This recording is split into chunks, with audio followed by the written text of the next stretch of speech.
Assalamualaikum warahmatullahi wabarakatuh. Perkenalkan, nama saya Muhammad Hendy dari kelas 11 MIPA 3, absen 21. Kali ini saya akan menceritakan kembali cerpen yang telah saya buat. Judulnya Kelas 8-ku. Tema pengalaman hidup. Tokoh aku, Ihsan, Zaki, Yudis, Fasel, Rafif, Raka, Yusuf, dan Ayas. Sudut pandang orang pertama pelaku utama. Aku adalah murid yang baru naik ke kelas 8 bernama Muhammad Randy. Biasanya temanku memanggilku Randy. Beberapa yang lalu aku mendapat absensi kelasku yang baru. Tidak kusangka aku tidak mengenali satupun orang di kelas sekelasku karena sistem pengacauan siswa atau siswi. Aku langsung patah semangat karena saat kelas 7 aku tidak berteman baik dengan orang-orang selain di kelasku, yaitu kelas 76. Pada hari pertama masuk sekolah di kelas 8, aku hanya meletakkan tasku ke dalam kelas, lalu menemui teman kelas 7ku yang sudah berpencar. Lalu, bel upacara pun berdering. Aku langsung berbaris di barisan kelas baruku, yaitu barisan kelas 83.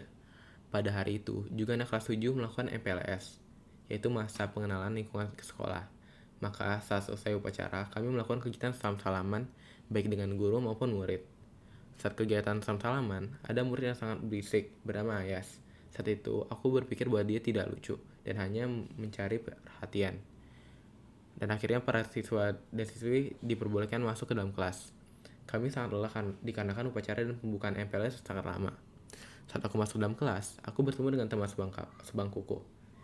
Dia bernama Fasel, tetapi dia ingin pindah tempat duduk karena ada orang yang sudah dikenalinya terlebih dahulu, yaitu Rafif. Alhasil aku duduk bersama Ihsan. Lalu kegiatan tadarus pun dimulai. Aku jarang mengobrol ke orang baru dan aku juga agak canggung membuka topik. Jadi, pada saat itu Ihsan yang memulai percakapan. Nama kamu siapa? Tanyanya. Nama aku Randy. Kalau kamu? Jawabku. Aku Ihsan. Salam kenal ya, ucapnya. Sehabis itu, jam pelajaran dimulai. Aku tidak mengobrol banyak dengan Ihsan. Bel istirahat pun berdering. Pada saat itu, aku masih saja bermain dengan teman kelas 7ku dan tidak berinteraksi dengan teman kelas 8. Sampai hari Kamis pun aku masih saja tidak ada kemajuan. Datanglah hari Jumat. Pada hari itu diadakan demo ekskul, maka pulang lebih awal. Kukira hari Jumat itu hanyalah hari yang singkat, tapi pada jam pelajaran pertama, guru bahasa Indonesia memberi tugas kelompok yang beranggotakan 6 orang. Aku panik, karena tidak punya kenalan dan teman. Namun, ada seorang bernama Zaki mengajakku ke kelompok dengan grupnya. Di grup itu beranggotakan Yudis, Ihsan, Rafif, Fasel, dan dia.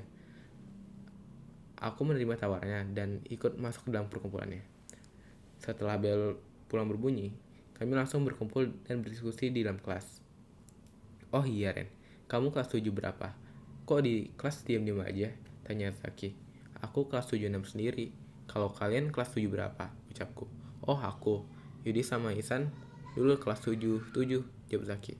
Kalau Fasel, teman paskibanya Rafif, kata Yudis. Lalu kami saling memperkenalkan diri sampai lupa tujuan awal kami, yaitu tugas kelompok. Selesai sudah perkenalkan diri, dan akhirnya kami membahas tentang tugas kelompoknya. Oh, kalau gitu kita kerjanya di sekolah atau di rumah siapa gitu? Tanya aku. Wes, di rumah aku aja gimana? Yudis menjawab. Jauh nggak? Ujar Rafif. Kagak mah, deket sini, ucap Yudis. Naik apa ke sana? Tanya Fasel. Naik angkot aja gimana? Kata Zaki. Oke, ya udah yuk ke depan gerbang, ucap Ihsan. Alhasil kami naik angkot nomor 23 bersama. Lalu melanjutkan perjalanan dan berjalan kaki masuk ke perumahan tempat tinggalnya Yudis. Anehnya, aku tidak merasakan lelah, melainkan sangat menyenangkan dan akhirnya kami bersenang-senang sembari mengerjakan tugas kelompok. Pada minggu depannya, kami bermain ke rumah Yudis dan semakin akrab. Di sana, banyak hal yang dapat dilakukan. Kami sering bermain permainan bola di PS2-nya, Yudis bersama-sama. Tapi, kesenangannya itu hanyalah sementara. Saat sholat Jumat, akun emailku dicuri oleh seseorang. Aku sangat panik saat itu, karena saat akunku dicuri, aku sedang bersama teman-temanku menunaikan ibadah sholat Jumat berjamaah.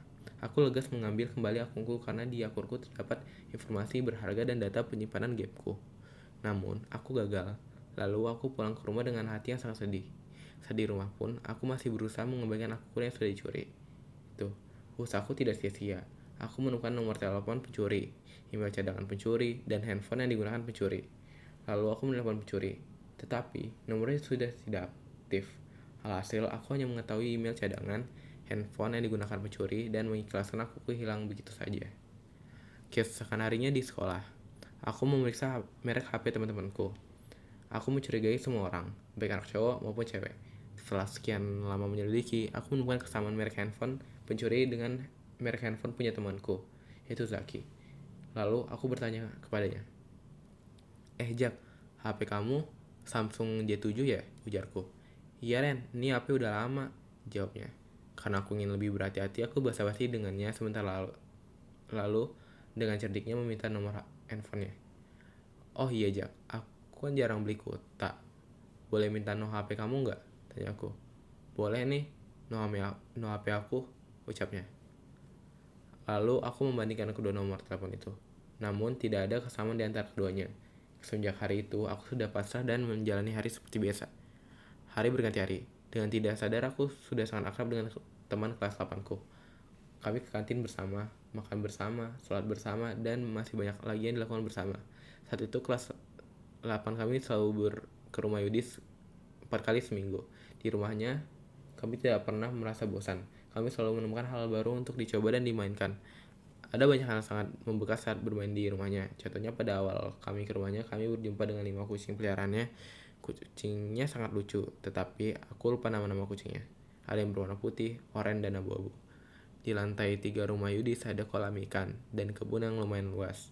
Ikannya sangat banyak dan beragam, tetapi karena terlalu banyak, kolamnya sering terdapat kotoran ikan, bau, dan tidak bersih. Kami sering menangkap ikan Yudis.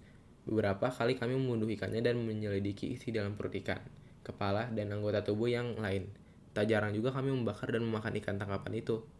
Setiap hari, kami melakukan hal itu berulang. Pertama sekolah, setelah pulang sekolah berkumpul dengan Zaki, Ihsan, Raka, dan Yusuf. Naik angkot 23 menuju rumah Yudis, terus main sampai maghrib tiba. Pulang, mengerjakan PR, dan tidur. Kami terkadang bosan dan menambah anggota ke rumah Yudis ke teman sekelas. Hampir seluruh teman sekelasku pernah ke rumah Yudis, tetapi anggota tetapnya itu-itu saja, dan lama-kelamaan kami jadi bosan. Pada saat itu tiba-tiba muncul game yang sangat terkenal. Game itu bernama Mobile Legends, COC, dan PUBG Mobile. Kami semua tergila-gila dengan game itu.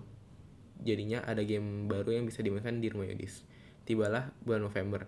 Pada bulan November aku berulang tahun, tepatnya tanggal 11 November. Pada tahun itu aku menginjak usia ke-14 tahun. Saat di sekolah aku kira tidak ada yang mengingat ulang tahunku. Ternyata temanku semua mengingatnya.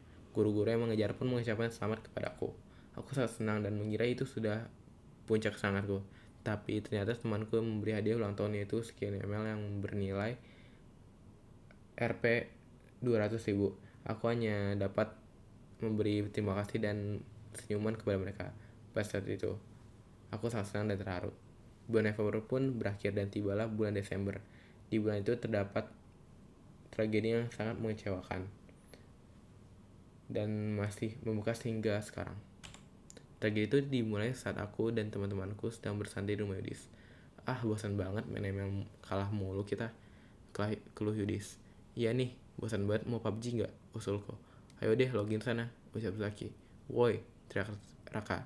Apa dah teriak? Ucap Yusuf sangat kesal. Tiba-tiba aku teringat bahwa handphone Raka tidak memadai untuk bermain PUBG. Tapi aku tidak memberitahu yang lain agar suasana menjadi lebih seru. Najis, ucap Raka. Aku terbak-bak. Akhirnya yang lain tersadar dan meminta maaf ke Raka. Ya kalau gitu main apa lagi, tanya Yusuf. Kamu sih Rak, duit banyak tapi nggak dibeli HP. Bodoh, ujar Zaki.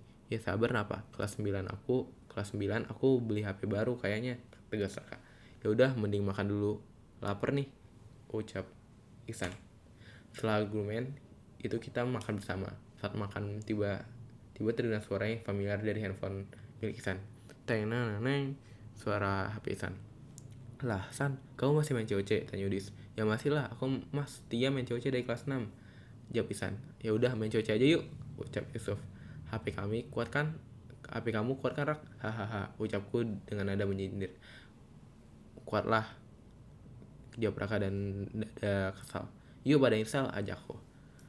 Bagi wifi-nya dis, hehehe, ucap Yusuf. Enggak, kata Yudis. Ya lah, pelit banget, ucap Yusuf dengan nada kasihan. Ya udah dah, sana pakai, kata Yudis. Kita semua akhirnya mengunduh game COC, tapi Zaki telah panik dan mencari stop kontak. Ternyata baterai HP Zaki habis, jadinya dia tidak ikut main game COC bersama yang lain.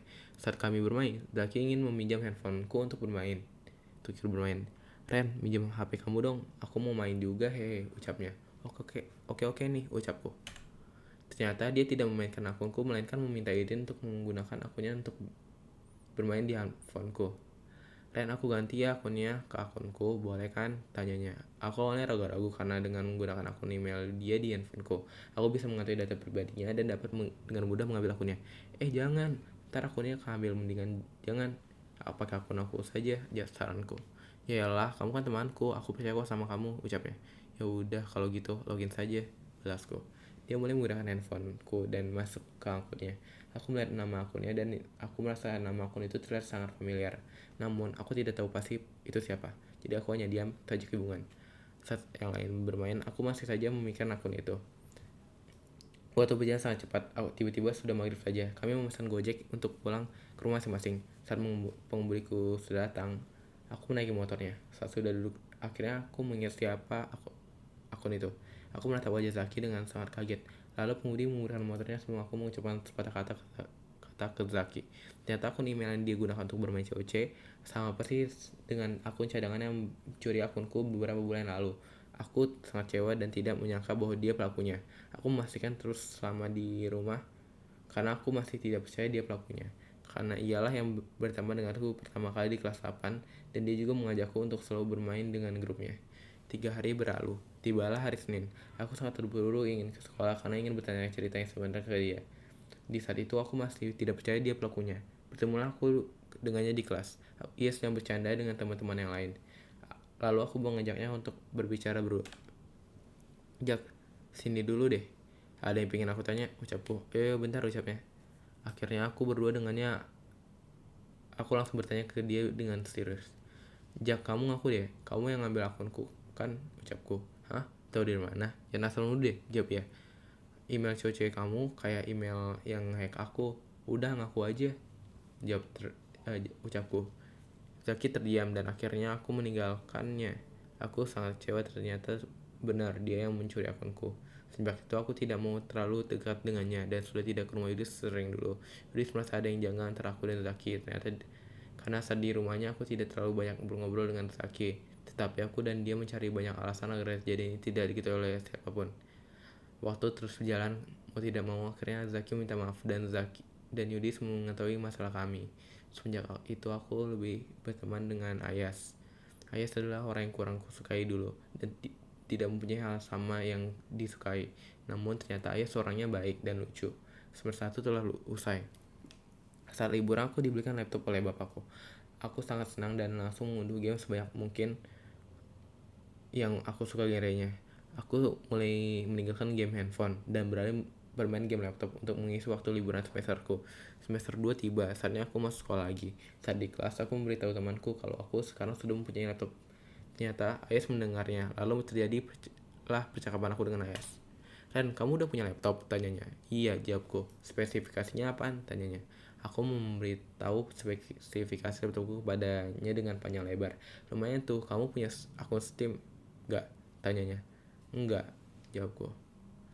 Pada saat itu aku tidak tahu apa itu Steam dan tidak bertanya kepadanya karena takut kelihatan seperti orang bodoh. Install Steam lah, main bareng kita ntar, ucapnya. Oh, oke deh, aku install ntar pulang, ucapku. Bel pulang berdering, aku langsung pulang. Pada saat itu Yudis mengajak aku ke rumahnya, tapi kutolak. Sampainya di rumah aku mencari tahu apa itu Steam. Pada akhirnya aku mengetahui apa itu Steam. Steam adalah platform atau tempat membeli berbagai macam game komputer, VR, dan laptop. Setelah aku mengerti apa itu Steam, aku langsung mengunduh dan membuat akun Steam. Aku kaget ternyata selama ini game laptop itu berbayar dan hanya sedikit yang gratis. Aku jadinya mengunduh yang gratis saja karena pembayaran Steam harus melalui ATM atau wallet. Pada saat itu aku tidak punya ATM dan tidak mengerti cara memakai Steam Wallet. Esoknya di sekolah. Yes, aku udah punya Steam nih, ucapku. Oh, udah buat. Sini username-nya. Username kamu aku add, ucapnya. Aku memberinya usernameku dan mulai bertanya tentang Steam, game rekomendasi dan pembayarannya kepada Ayas. Ia menjawab semua pertanyaanku dan dia merekomendasi game berjudul CSGO. seharga Rp120.000. Awalnya aku kira itu sangat mahal dan tidak begitu tertarik karena game itu berisi tentang perang bersama pemain lain baik dalam maupun luar negeri. Namun ternyata sampai sekarang aku masih memainkan CSGO dan ini merupakan game favoritku karena game ini aku dapat berjumpa dan menemui banyak orang baik dalam maupun luar negeri. Saat aku bermain dengan Ayas, aku masih pemula dan menjadi beban bagi tim. Maka dari itu aku tidak suka memainkan game ini pada saat kelas 8. Namun Ayas mengenalkanku ke kelas lain, kak kelas dan orang lain yang belum kutahui. Aku senang karena dapat bertemu orang-orang sifatnya baru dan tidak seumuran denganku. Semenjak itu aku lebih suka di rumah dan bermain dengan orang lain via online. Kami bersih dengan ngobrol di aplikasi bernama Discord. Aku menghabiskan banyak waktuku bermain game online semenjak itu. Aku juga sering menabung untuk membeli game baru agar dapat bermain dengan orang lain dan juga menghilangkan rasa jenuh. Banyak sekali game laptop atau komputer yang unik dan tidak ketahui. Contohnya Rocket League, yaitu game sepak bola tetapi dimainkan pemain digantikan dengan mobil bertenaga roket. Permainan ini sangat intens dan susah untuk dikuasai. Aku juga tidak terlalu bagus dalam memainkan game seperti ini. Ada juga The Forest, yaitu game bertahan diri di hutan yang berisi banyak makhluk kanibal yang setiap membunuh kami. Aku dan temanku sering ketakutan bermain game ini. Menurutku The Forest merupakan game bertahan diri terseru yang dapat dimainkan dengan 2 sampai 8 teman online-mu. Bermain online dengan orang luar negeri banyak sekali manfaatnya. Kita bisa bertanya kepada mereka kondisi negara mereka, kebudayaan, dan meningkatkan kemampuan berbahasa asing. Aku berteman dengan banyak orang dan mulai keluar dari lingkungan nyamanku. Karena itu aku sudah mulai sering berkomunikasi dengan kelas lain dan berkunjung ke tempat perkumpulannya dengan tidak canggung lagi. Tapi semenjak itu aku sudah jarang ke rumah Yudis yang biasanya 4 minggu seminggu kali menjadi sekali seminggu. Kegiatan yang kulakukan di rumah Yudis berubah menjadi bermain bulu tangkis, bermain bola, dan bersepeda. Aku tidak ikut ke rumahnya jika hanya bermain handphone saja. Pengalamanku di kelas apa menurutku sangat penting. Pengalaman itu sangat membentuk pribadiku yang sekarang.